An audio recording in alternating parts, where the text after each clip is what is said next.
Mom was right after all. She said that a beggar from the village like that was no match for me. Take your ragamuffin and get out, said the husband, pointing to the door to his wife and baby.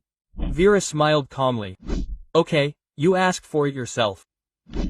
And before we continue, write what country you are watching the video from. Enjoy listening. Vera lived in captivity of illusions. The illusion of a quiet family haven, where she is a wife and mother, and Oleg is a loving husband and father. Reality, as often happens, turned out to be much more prosaic. They lived in a small but cozy apartment on the outskirts of the city, which Vera bought with a mortgage. The apartment was her fortress, her little world, created with love and perseverance. Vera worked remotely as an accountant in an international IT company. The job allowed her to stay at home with her little son Vanechka and make the main contribution to the family budget. Oleg, ambitious but not very successful yet, tried to build a career in sales. His income was unstable, depended on interest and bonuses, and most often did not cover even half of the expenses. Mortgage, utilities, food, clothes for Vanya.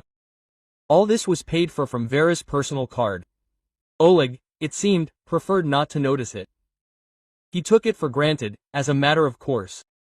Sometimes, however, he allowed himself a condescending thank you, darling, but there was neither gratitude nor respect in his voice, only slight irony.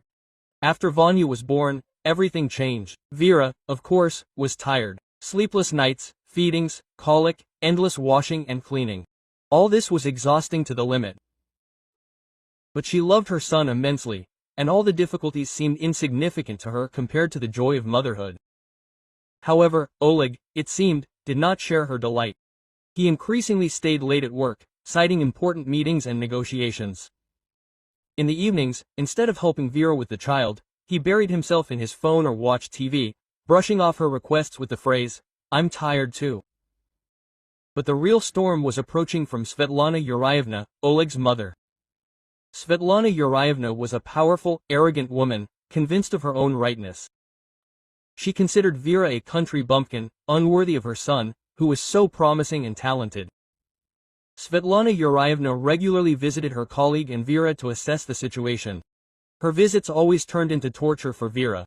Svetlana Yurievna criticized everything, from the furnishings in the apartment to Vera's manner of dressing and raising her child. "What kind of wallpaper is this?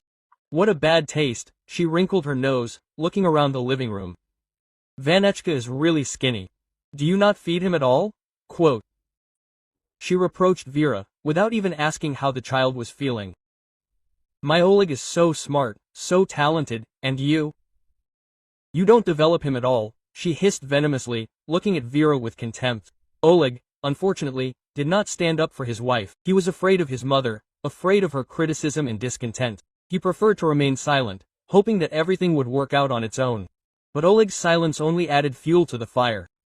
Svetlana Yurievna felt her power and continued to bend her line. "You married a village woman. She is not a match for you," she whispered in her son's ear when Vera left the room. "She is sitting on your neck. You should be the main one in the family, not her," she insisted, undermining Oleg's self-confidence. And Oleg, like a sponge, absorbed all these poisonous words. He began to get irritated with Vera over trifles. It seemed to him that she devoted too much time to the child and too little to him.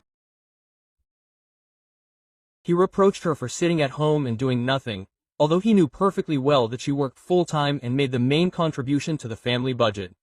Quote, "You sit at your laptop all day. And who will take care of the house, the child?" he grumbled, throwing socks around the room. "You've completely stopped taking care of yourself. Look at yourself in the mirror.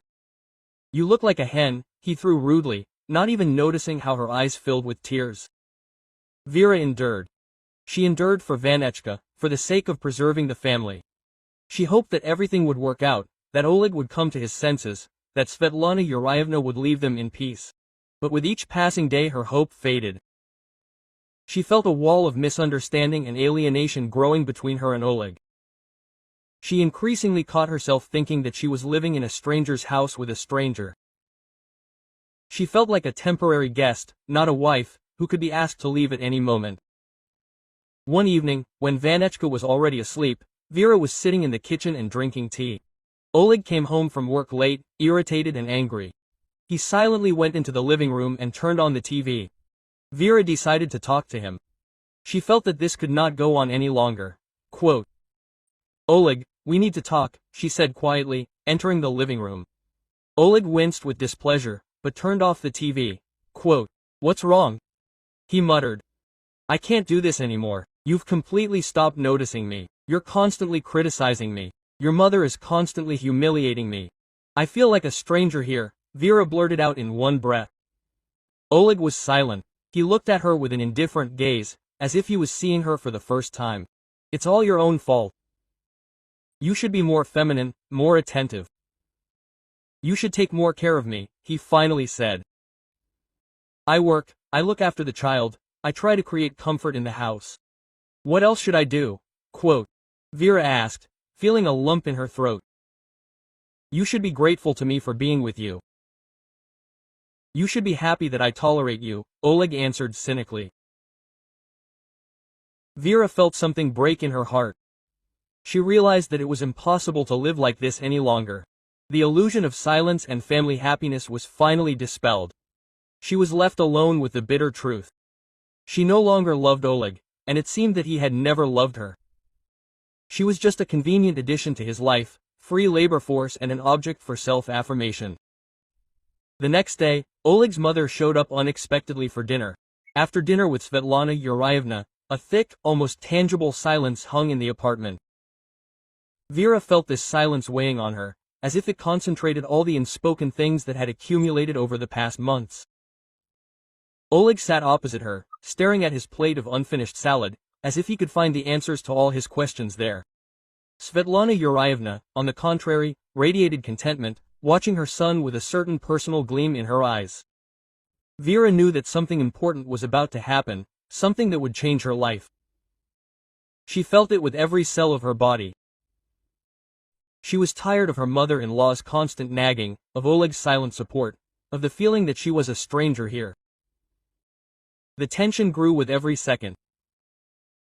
Vera looked at Oleg, trying to guess what was on his mind, but his face was impenetrable, like a mask. And then, finally, Oleg raised his head. His gaze was cold and distant, as if he was looking at a stranger. Vera shuddered. "Vera," he began, and his voice sounded strange. "We need to talk."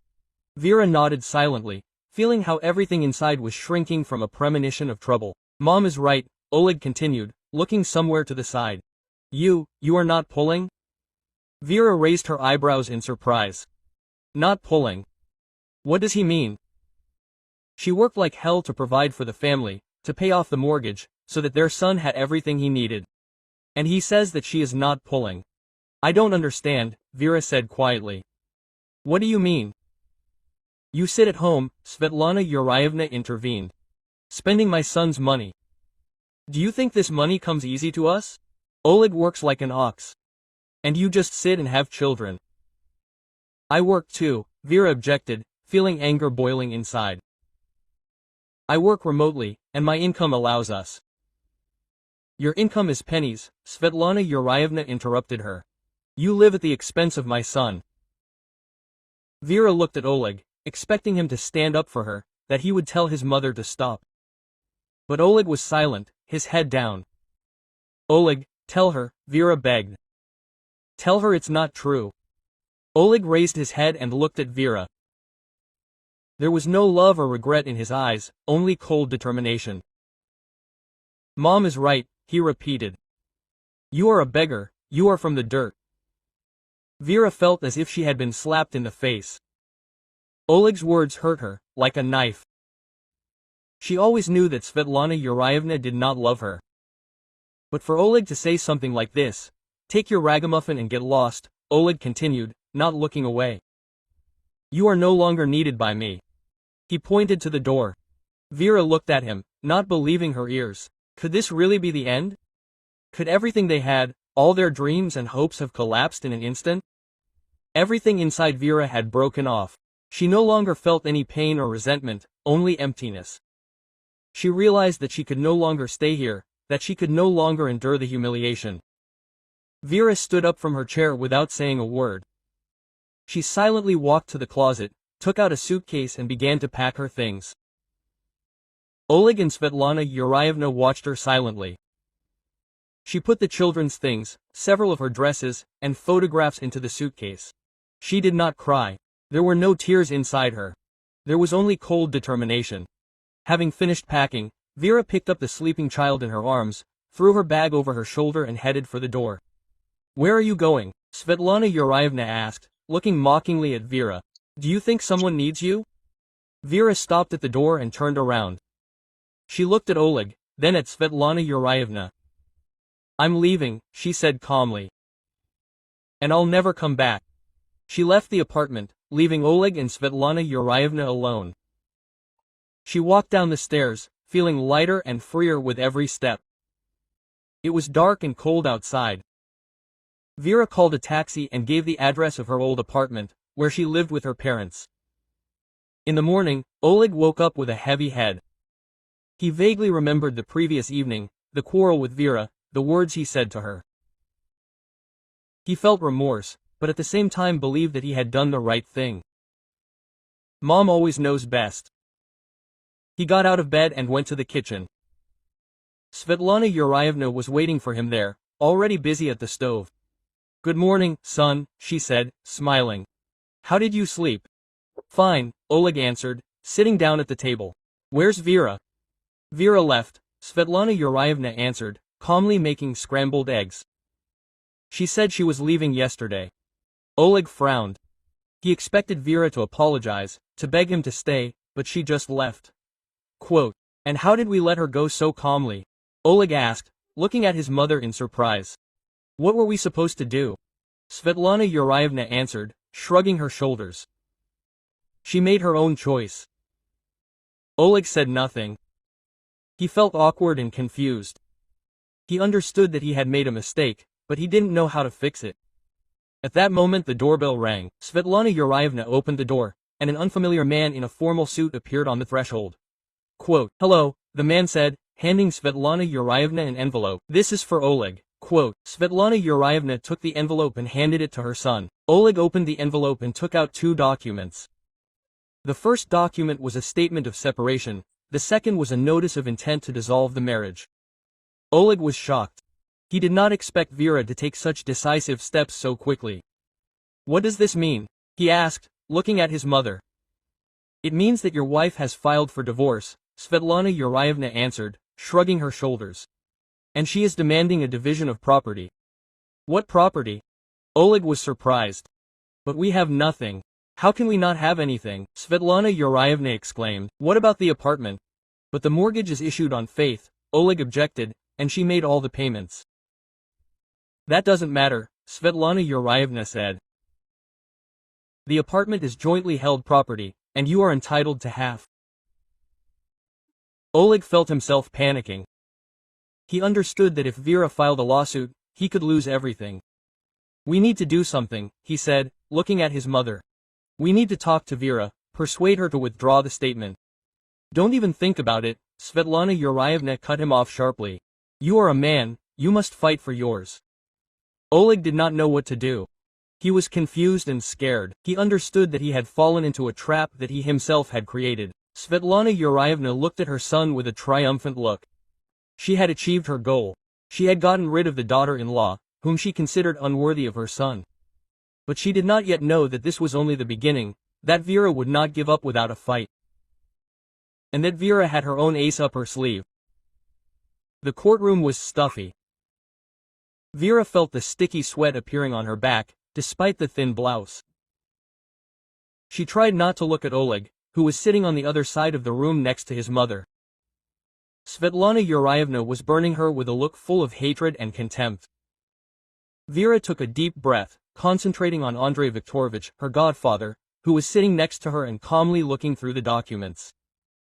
His presence was calming. He was like a rock in this raging sea of emotions. Trial began with formalities.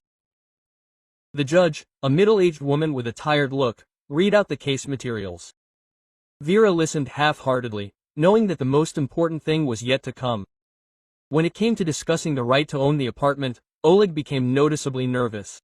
He kept glancing at his mother, who seemed to be mentally giving him instructions. The first to speak was Oleg's lawyer, a young and self-confident lawyer who, apparently, was confident of victory. He began with an emotional speech about how Oleg worked hard to provide for his family, how he loved Vera and their child. Vera barely held back a sarcastic smile. He loved, he provided. Words, empty words. "Dear court," the lawyer said, "my client put all his efforts and resources into creating a family hearth. Yes, the mortgage is registered in Vera Petrovna's name, but this was done by mutual consent, solely for the purpose of obtaining more favorable lending terms. In fact, the apartment is jointly acquired property, and my client has every right to half its value." Vera felt her heart begin to beat faster. She knew that Oleg had no evidence of his financial investments. All payments, all receipts, everything was made out in her name and paid from her personal account. But she was afraid that emotions could work against her, that the court could believe the lie that Oleg's lawyer was so convincingly voicing. Then the floor was given to Vera. She stood up, trying to speak calmly and confidently, although everything inside was trembling. "Dear court," she began, "I will not talk about love and feelings. I will talk about the facts. The mortgage agreement is made out in my name. All mortgage payments, utility bills, expenses for the maintenance of the apartment, everything was paid from my personal account. I have all the necessary documents confirming this." She handed the judge a folder with documents collected by Andrei Viktorovich. The judge carefully looked through them, asking clarifying questions. Vera answered clearly and to the point, not allowing emotions to take over. After her, the speaker Andrei Viktorovich, he spoke slowly and deliberately. Each of his words sounded weighty and convincing. Quote, "Dear court," he said, "we are seeing an attempt to present wishful thinking as reality.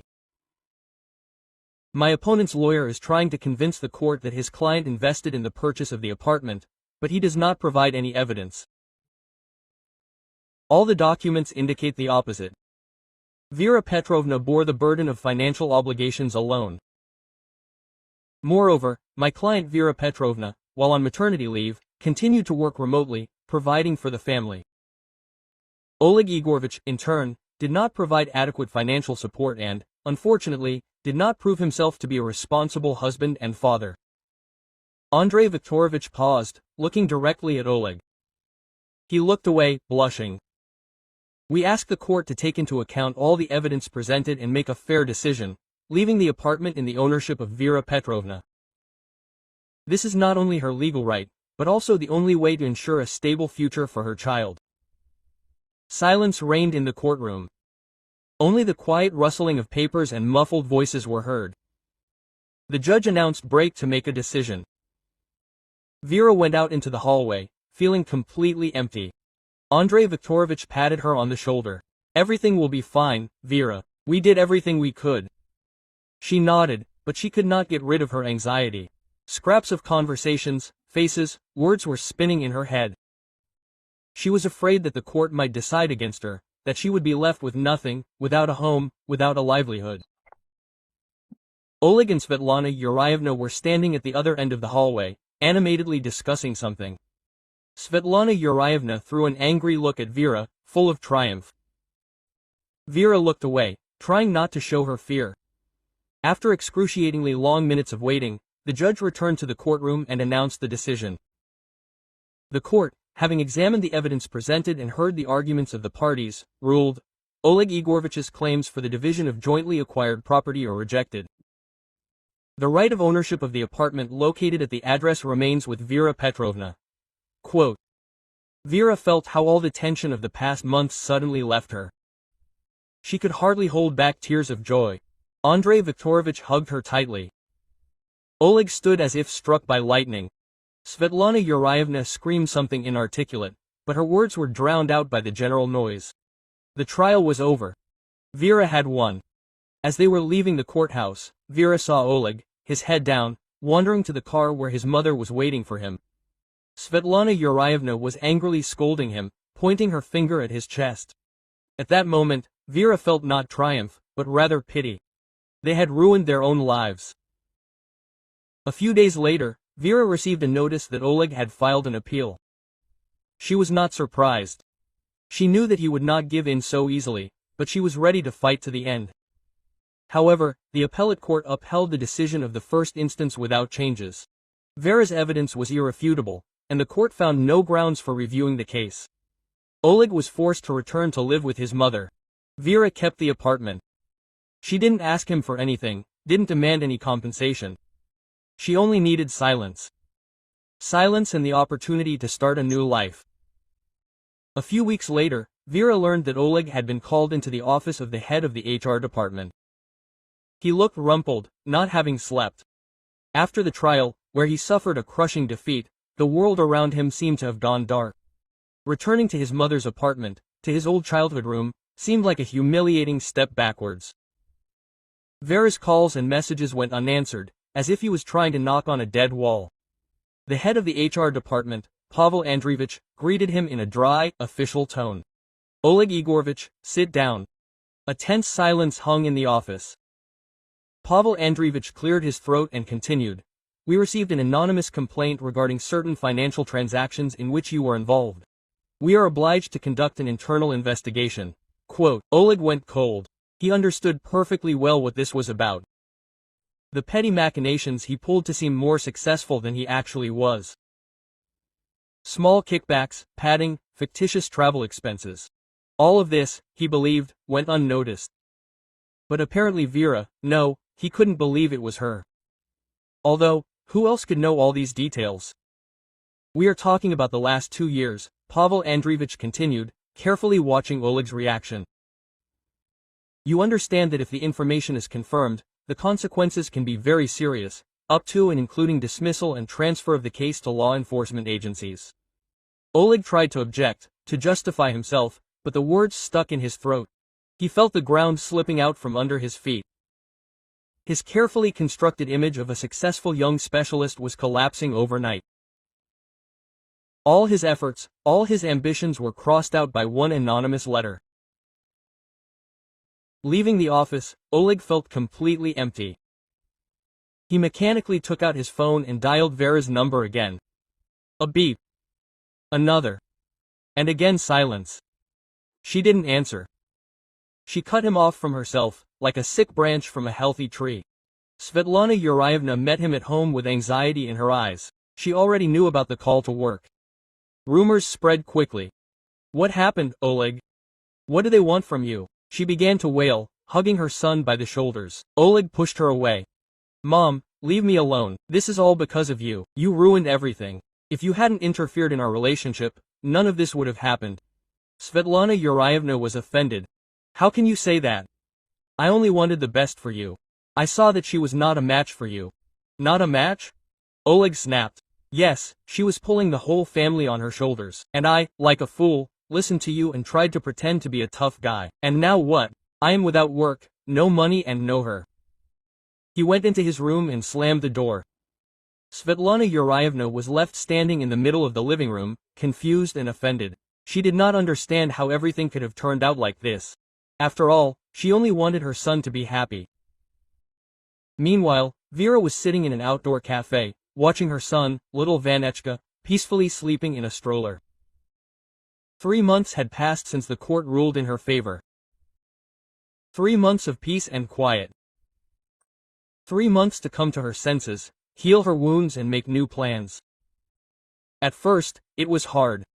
The fear of being alone with a child, the uncertainty about tomorrow, all this weighed on her. But Vera found the strength to move on.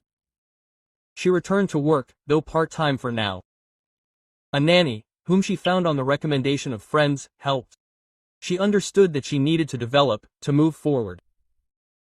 3 years later, Vera was sitting in the same outdoor cafe, but no longer the timid and insecure woman she used to be. She became strong, independent, successful. Vanechka, already a big and smart boy, played next to her. She worked in a large IT company, earned good money, provided for herself and her son. She bought a new apartment, spacious and bright. She traveled, played sports, met with friends. She lived a full life. Oleg sometimes called, tried to get her back, begged for forgiveness, but Vera was adamant. She forgave him, but could not forget. She understood that they were different people and they had no future. One day she received a message from him. He wrote that he was doing badly, that he had lost his job, that his girlfriend had left him. He asked her for help. Vera read the message and sighed. She felt sorry for him, but she could not help him. She herself had been through a lot and knew that everyone should be responsible for their own actions. She dialed the phone number and called her friend Lena. Lena, hi, how are you? Hi, Vera, everything is fine, thank you. And you? I am doing great too. Listen, Lena, a friend of mine wrote to me that he is looking for a job. Maybe you have any vacancies in your company? Who is it? Lena asked. Vera thought for a moment. Yes, just a former colleague, he is a good specialist, but he is a little confused in life. I think he needs a chance. Lena agreed to help. Vera hoped that Oleg would be able to take advantage of this chance and start all over again. Vera leaned back in her chair and looked at her son. Vanechka was smiling at her. She knew that she had done everything right. She chose herself, she chose her child, she chose her future.